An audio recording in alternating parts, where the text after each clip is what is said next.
Today we're doing the video in text effect in the CapCut mobile app. I have the CapCut mobile app open. First I'll select new project and then tap on the stock videos tab. Then I'll select this black background and tap on add. Now we have 5 seconds of black background in the timeline. You can duplicate the clip if you want your text to have a longer duration, but for me I want just 5 seconds, so I'll just go back and then I'll tap on the text button and the add text button. I'll just type in text for the sake of this tutorial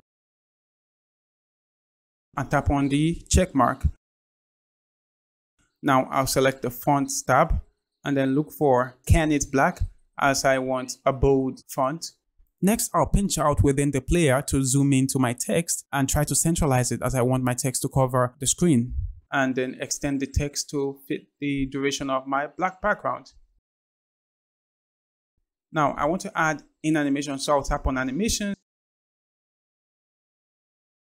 and then I'll select this zoom out for the in animation. For the out animation, I'll just leave it like that.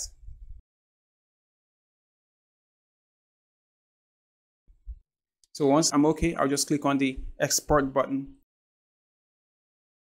Now it has exported. I'll click on done. Now I'll tap on new project and then import the video for my project. Oh, I forgot to add the text video that I just exported. So I'll have to do that by tapping on this plus button here. And then I'll click on this black background with the text. Now, as you can see, they're on the same layer, but I want to move it to the overlay area. So I'll tap on the text and then scroll and click on overlay. So it brings the text to the overlay. Now you see the video is not visible, but we can fix this really easy.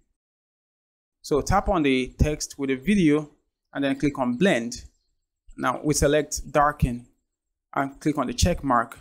Now you can see the video is visible beneath the text, but the text disappears just like that, which is not very appealing to the eyes.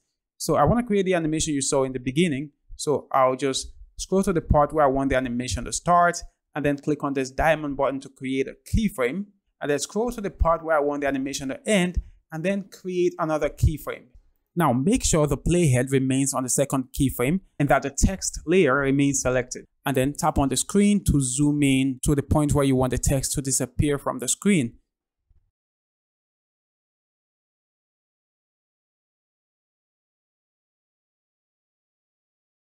So you can see the text goes out, but the animation looks too jagged. So make sure the playhead is on the first keyframe. Tap on this graph icon and then click on one of the ease-in presets. I'll go with this ease-in 3. Our animation is done. I'll make future tutorials on other ways to do this.